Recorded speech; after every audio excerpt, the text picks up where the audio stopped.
బ్రహ్మాండమే పరవశించిపోయెను యేసు పుట్టుకతో. చిన్న పెద్ద ప్రతి ముఖం మురిసిపోయెను క్రీస్తు రాకతో.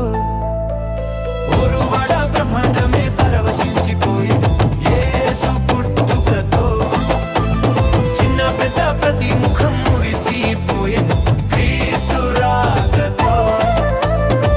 మనమంతా ఒకటయ్యి క్రీస్తు జనన వార్త ప్రకటించుదాం.